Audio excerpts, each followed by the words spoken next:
Muy bien, buenas noches, ¿cómo están? ¿Bien?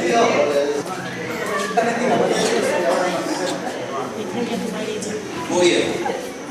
Dice la Biblia, yo tengo algunos pasajes que les voy a leer, no sé si usted lo quiere ir buscando. Dígame que está en la Biblia. ¿Estamos? Muchos de estos son muy conocidos. Dice Filipenses 4:6: por nada estáis afanosos, sino sean conocidas vuestras peticiones delante de Dios en toda oración y ruego con acción de gracias. Diga conmigo, acción de gracias. Dice en 2 Corintios 9:11: para que estéis enriquecidos en toda liberalidad, la cual produce por medio de nosotros acciones de gracias a Dios. Dice 2 Corintios 4:15: porque todas estas cosas padecemos por amor a vosotros, decía el apóstol Pablo a los Corintios, para que abundando la gracia por medio de muchos, de acción de gracias sobreabunde para gloria de Dios. Apocalipsis 7:12 dice, diciendo, acá ya en la eternidad dice, amén, la bendición y la gloria y la sabiduría y la acción de gracias y la honra y el poder y la fortaleza sean a nuestro Dios por los siglos de los siglos, amén. Dice Colosenses 2:7, arraigados y sobreedificados en Él, en Cristo, y confirmados en la fe, así como habéis sido enseñados, abundando en acciones de gracias. Y por último, hay mucho más, pero yo leo uno más, 2 Corintios 2:14, mas a Dios gracias, el cual nos lleva siempre de triunfo en Cristo Jesús, y por medio de nosotros manifiesta en todo lugar el olor de su conocimiento. Yo quiero que en los próximos minutos poder compartir unos minutos juntos y pensar acerca de la gracia, porque para poder tener una acción de gracia, también la palabra acción de gracia es una palabra que se usa mucho, es más, a veces en lugar de llamarlo aniversario, en algún momento del cierre del año, cuando termina el año, hacemos lo que nosotros lo hacemos a veces, la llamamos acción de gracia, en donde es un ámbito en donde todos nosotros agradecemos por lo que Dios nos dio, lo que se produjo durante el año. La acción de gracia es parte de la naturaleza propia de un hijo. La acción de gracias, la gratitud es parte de la naturaleza de un hijo, de cualquier ámbito. Aún un hijo natural, cuando el joven, a veces los prejuveniles no son agradecidos, pero llega un momento en la vida, en la madurez. Una de las cosas que distingue a una persona que ha llegado a la madurez es cuando es capaz de ser agradecido. Cuando los niños son pequeños, nosotros les enseñamos a ser agradecidos, pero son por naturaleza bastante egoístas. Los niños no es que son malos, es decir, pero el centro del mundo son ellos. Y eso es de niño, eso es normal para un niño. Nosotros le enseñamos a nuestro hijo, o sea, sabe que tiene que agradecer y lo hace y lo ha aprendido bien. Pero si yo no se lo enseño, probablemente para él sería el centro del universo él solo y nunca daría gracias, aunque tendría que dar gracias. Entonces, cuando uno va creciendo, llega a un ámbito llamado la adolescencia o prejuveniles, como usted quiera llamarlo, en donde tampoco generalmente hay mucha gratitud, sino que lo que hay es un choque con la autoridad, un choque con lo que hay por arriba mío, porque lo que a mí me importa o lo que yo creo que tengo que alcanzar es algo llamado libertad a mi manera. Pero cuando llegamos a un momento de madurez, es el momento en el cual nosotros comenzamos a mirar la vida de una perspectiva correcta. Y entonces nos damos cuenta que aún nuestros padres muchas veces las cosas por las cuales nosotros nos enojamos cuando éramos adolescentes eran cosas para guardarnos del mal y no para nuestro mal. Entonces nos volvimos agradecidos con nuestros padres, con nuestras autoridades. Miren, yo cuando, te cuento una historia personal, yo cuando iba a quinto grado, me encontré una maestra que me enseñó, me hizo olvidarme la falta de ortografía, Le puedo asegurar que para los 5 años esa maestra era de lo peor para mí. Porque imagínense, yo venía hasta el cuarto grado con bastante falta de ortografía, con cosas, como pasa mucho, y me agarró esta, y que claro, como de rama que me tengo.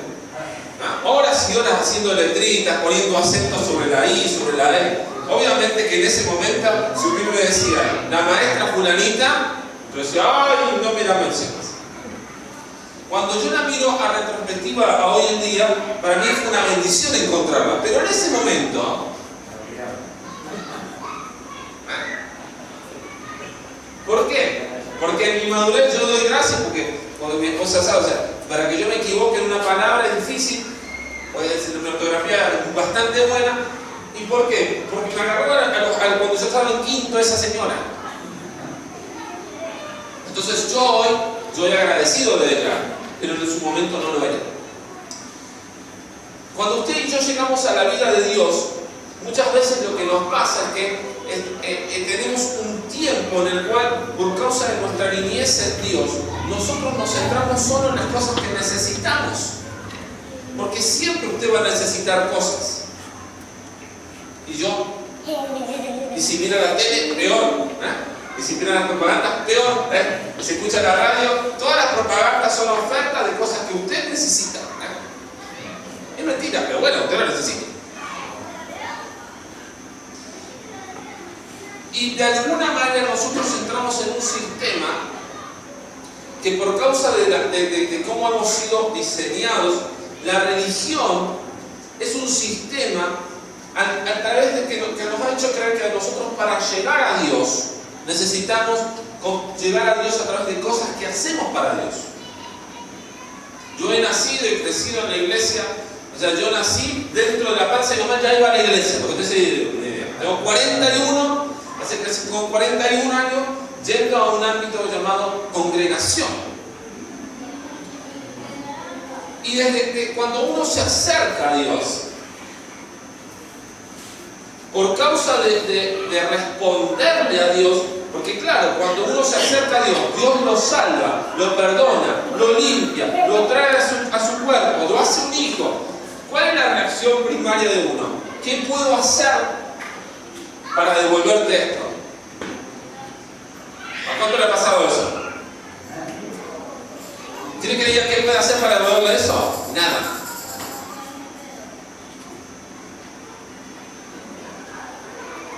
Nada de lo que usted pueda hacer y yo podamos hacer podría compensar lo que Dios hizo. Nada.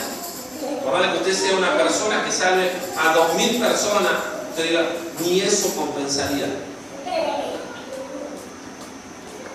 Usted y yo no podemos hacer nada. No es que usted no tiene que hacer nada. Lo que le estoy diciendo es que usted y yo no podemos hacer nada para compensar lo que Dios hizo.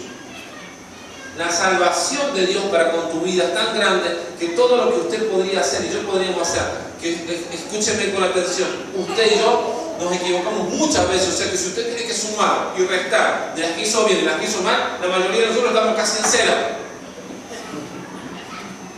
Porque, claro, cuando usted va a dar testimonio en la iglesia, yo quiero contar una cosa que Dios me dio, usted no cuenta las 10 que se mandó, usted cuenta las que hizo bien. ¿O no? Ah, no, acá no. Cierto, eso pasa en la iglesia. Todos nosotros, como si usted tiene un don de sanidad, usted cuenta la historia de aquel que oró y se sanó, no cuenta los que se le murieron. Eso nadie se enteró. Usted fue al hospital, oró por 11 personas, 10 se murieron y usted cuenta la historia de que se salvó. Y está mal, más o menos. Es parte de que nosotros creemos que tenemos que responderle a Dios con algo. Que de alguna manera es verdad, pero yo quiero que usted me siga en la idea para que en esta noche nos llevemos una idea clara de un concepto que a veces se nos mezcla en la vida de la fe. Las religiones, como tal, de cualquier parte del mundo, una de las cosas que tienen en común es que todas las religiones requieren sacrificios. Desde la antigüedad, las religiones requieren sacrificios. ¿Qué se busca con el sacrificio? Compensar o calmar al Dios.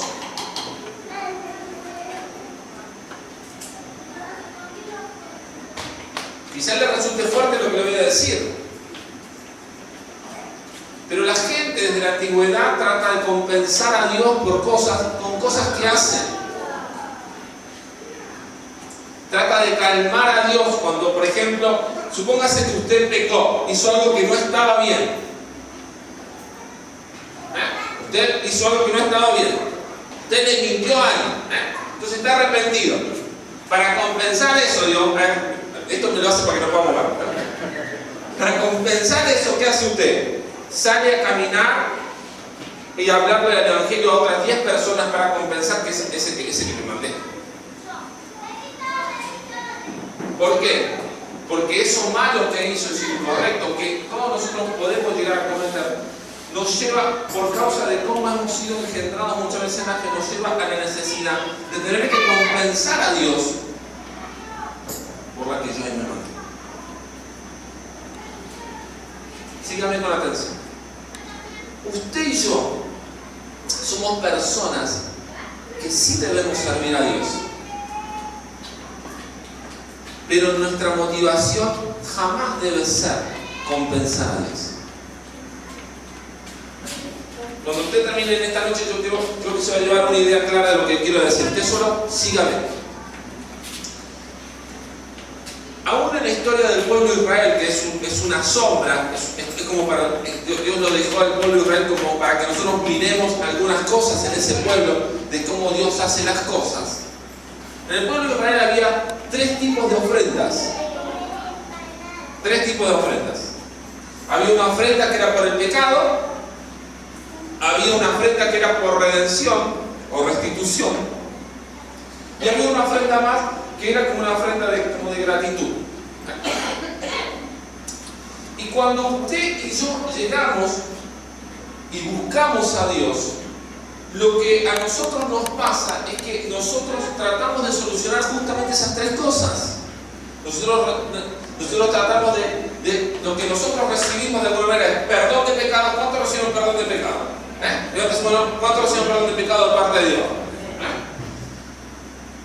La segunda que nos pasa es que Dios nos restituye de los errores, o sea, porque Dios dice, de acá en adelante es nueva cuenta, o sea, no solo que lo de anterior no cuenta más, porque ahora tenés una nueva vida. Todo lo que usted haya hecho antes de conocer a Dios, para Dios no existe más. Existe para tu pariente, para tus amigos, para el fulanito, para el vecino del barrio, para el verdulero que te conoce hace 30 años.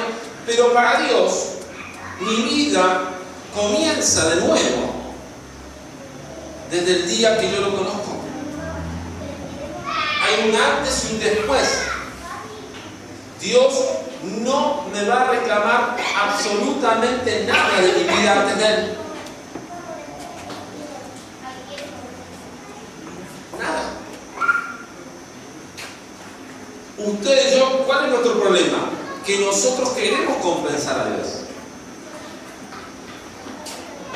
Si Dios ha sido tan bueno conmigo, yo tengo que hacer algo para compensarle.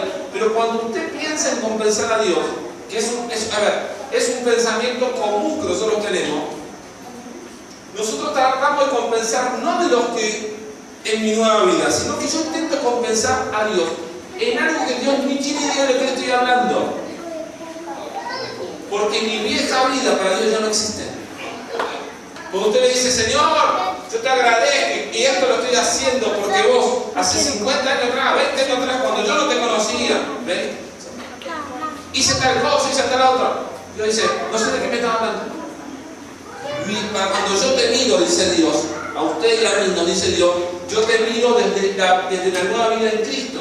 Todo lo anterior, no tengo idea de qué me hablas, porque todo lo anterior para mí ya no existe, es parte de una historia que yo no tomo en cuenta, de la cual yo no te reclamo ni me interesa que me pagues nada, porque todo está pagado en Cristo.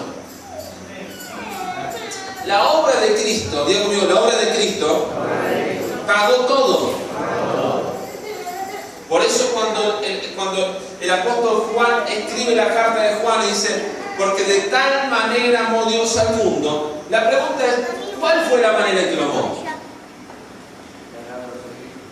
¿Cuál? ¿Cuánto amó Dios? Todo. O sea, Dios es amor en esencia. Dios no es que te va amando un poco más y un poco menos.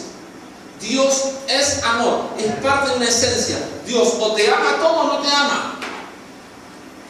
Nosotros estamos acostumbrados a dar amor a pedazos. Ahora te amo más, porque ahora te conozco un poco más y te puedo amar un poco más. Eso es humano. Humano. Yo puedo amar un poco más a Celina ahora porque te conozco un poco más. Eso es humano. Dios no puede amarme más de lo que me ama. Digan conmigo, el amor de Dios para con mi vida está en tope. Usted y yo tenemos que tener claro eso, porque aunque usted lo repita así, medio como dudando de lo que está diciendo, este es un concepto que ha pervertido la vida de la iglesia por años. Dios no me va a amar más por algo que yo haga por Él. Vuelvo a repetir, servir a Dios es correcto y es parte de la naturaleza de un hijo. Pero que yo haga algo por Dios no le suma ni un gramo de amor a ese nivel. Porque el amor de Dios para con tu vida está en todo. No hay más.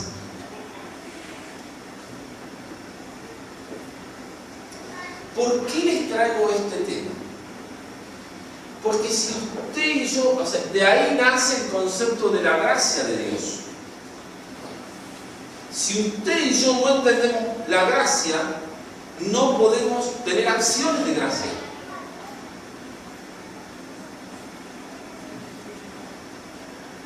Si yo no entiendo la gracia, a ver, si para mí, si yo soy de las personas que creo que a Dios le sigo debiendo algo, yo no entiendo la gracia de Dios. Yo no le debo nada a Dios, o le debo todo, como usted quiera verlo. Ya mi vida, yo no le debo nada porque ya mi vida le pertenece, ¿entiendes? Es un ámbito totalmente diferente. Una cosa es que mi vida le pertenezca a Dios y otra cosa es que yo le deba algo a Dios. Yo a Dios no le debo nada porque Dios ya me compensó todo. Recién cuando usted y yo llegamos a ese punto de entender que por más de que yo haga mucho o poco, el amor de Dios no cambiará, es cuando usted puede empezar a conocer a Dios. Porque hasta ese punto usted no conoce el amor de Dios. Yo he crecido en la iglesia, y he escuchado personas decir, usted tiene que orar más para que Dios lo ame más. Tiene que ofrendar más para que Dios lo ame más. Tiene que salir a caminar y predicar el evangelio para que Dios lo ame más. Mentira. No es que predicar esté mal, orar esté mal y ofrendar esté mal. Las tres cosas también. Pero ninguna de esas cosas le mueve un pelo a Dios. El amor de Dios está intacto. 100%. Mira el que está al lado suyo y dígale, el amor de Dios para con tu vida está en tope. Dígale, todo lo que puedas hacer no sumará amor.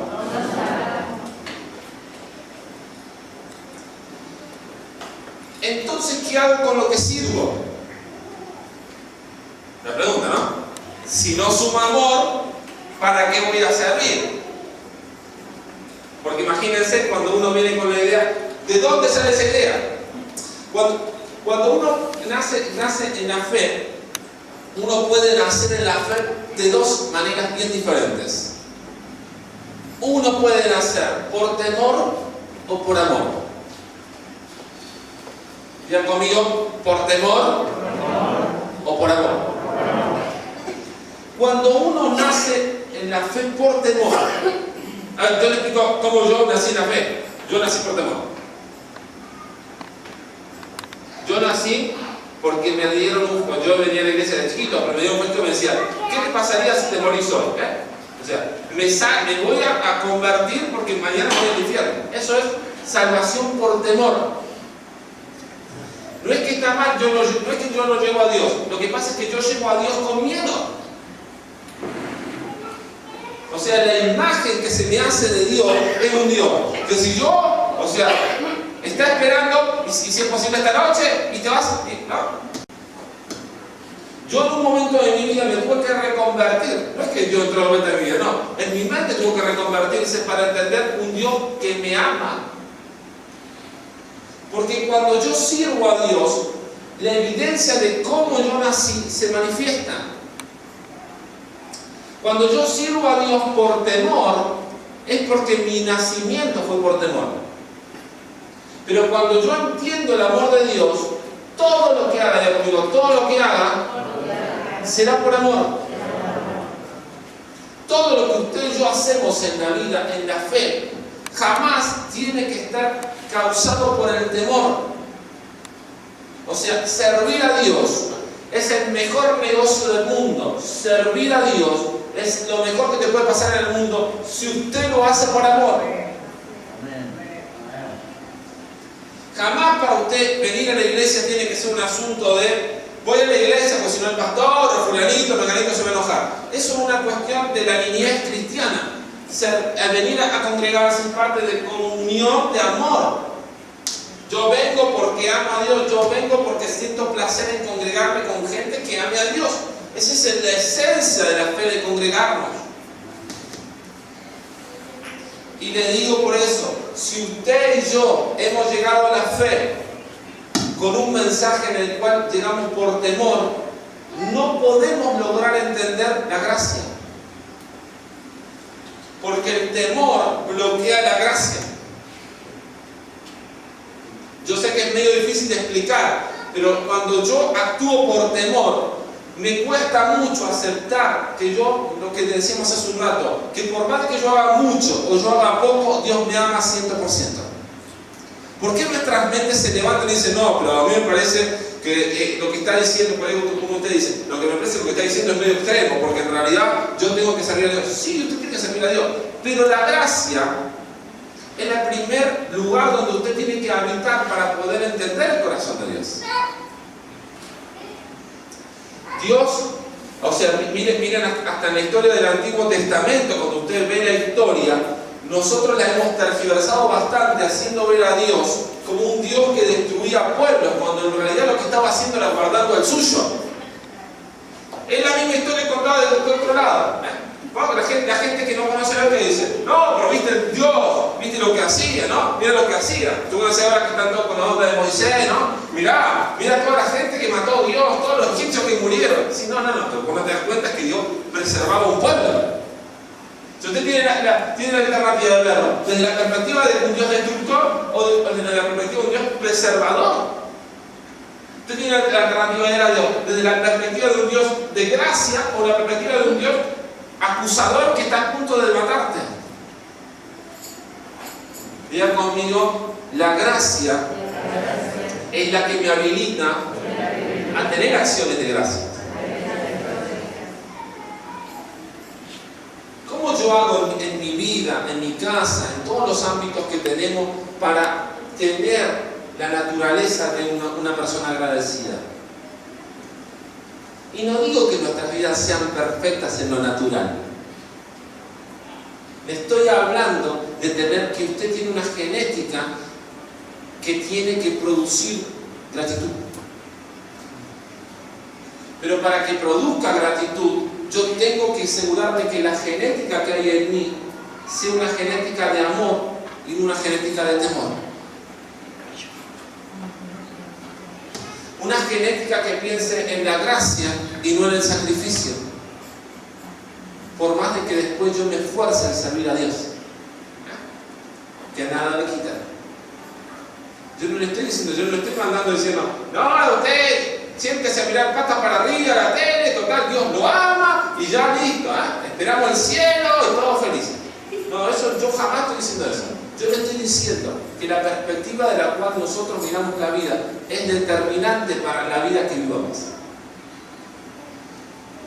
Y le estoy diciendo que si como yo, usted llegó a la vida de la fe por causa del temor de lo que podría pasar si usted no recibe a Cristo, usted necesita ser reconvertido.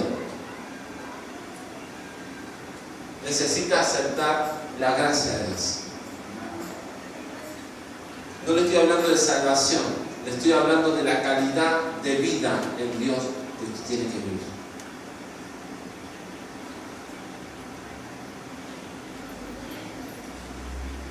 Yo no dudo de la fe, pero lo que a veces me preocupa es la actitud que nosotros tenemos delante de Dios.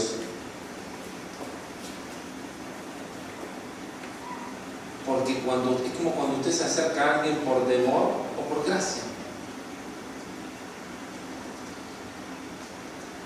Si alguno de ustedes tuvo la mala experiencia de tener un padre golpeador, acercarse a ese padre era acercarse con temor.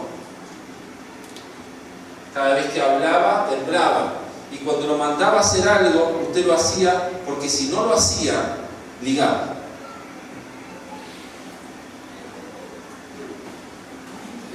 Pero si usted tuvo una experiencia positiva de un padre que lo amaba, la naturaleza misma te hacía de que vos empieces a desear hacerlo por causa del amor.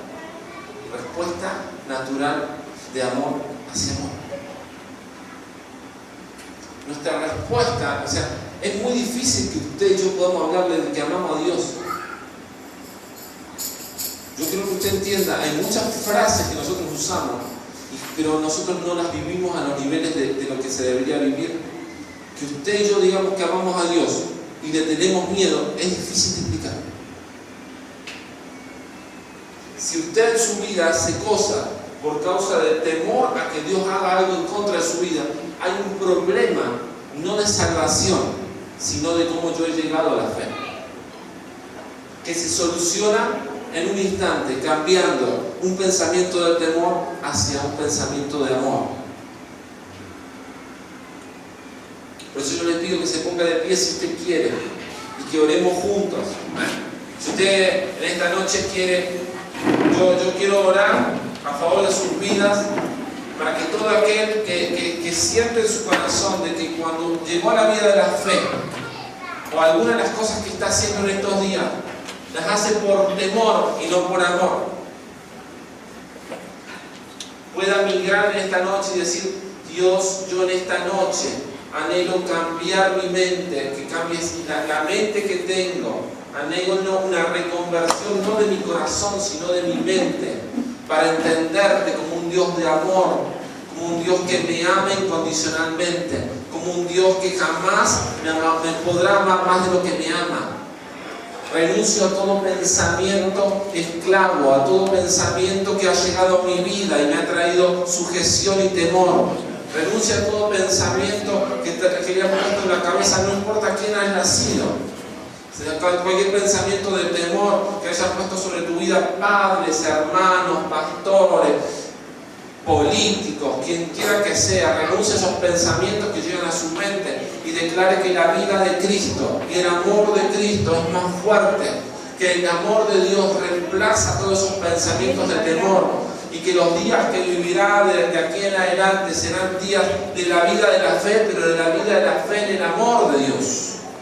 Y por eso nuestras vidas podrán ser vidas agradecidas, que yo podré y usted podremos tener acciones de gracias delante de Dios, porque hemos entendido que usted no puede tener acciones de gracias si no recibe primero la gracia.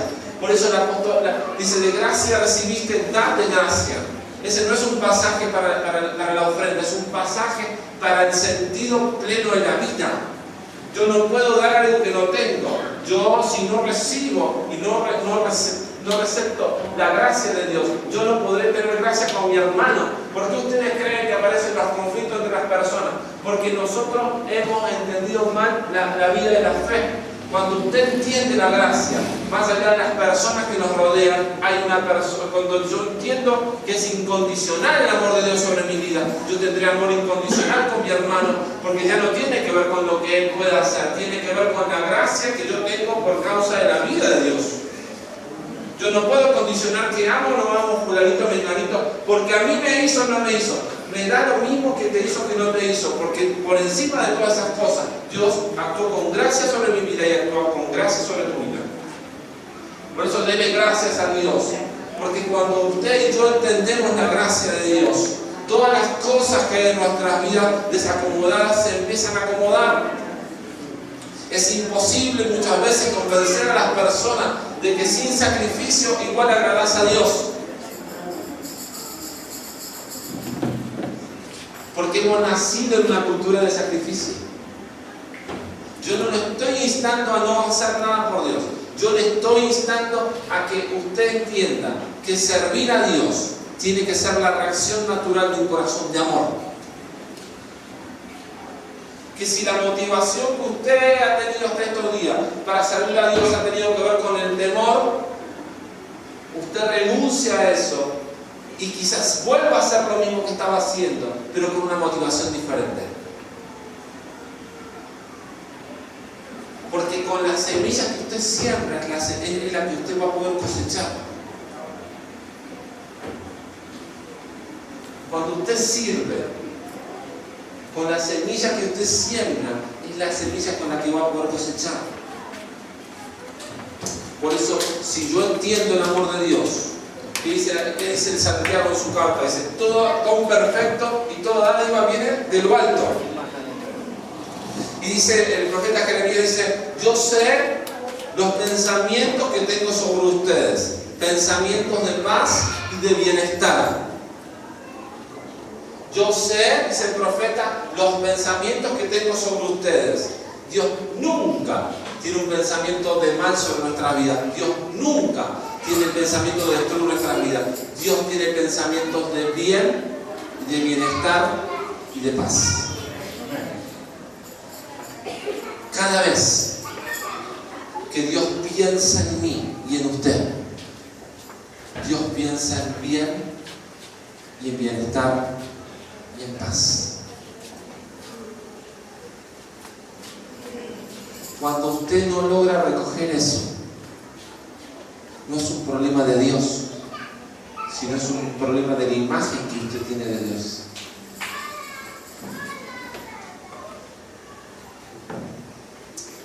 Diga conmigo, Dios es inconmovible. Hay cosas de las cuales Dios ha dicho que no se modifican por más de que pasen los años y los tiempos. Dios no ha cambiado. Dios sigue teniendo pensamientos de paz, de bien, de bienestar sobre cada una de nuestras vidas. Así que Dios quiera que en los días que vienen cada uno de nosotros podamos disfrutar no solo de saber de que Dios está en nuestras vidas, sino también de entender de que cada vez que Dios piensa en mí, Dios piensa en mi paz, Dios piensa en mi bienestar y Dios piensa en mí. Los amamos y muchas gracias por este tiempo que nos han dado.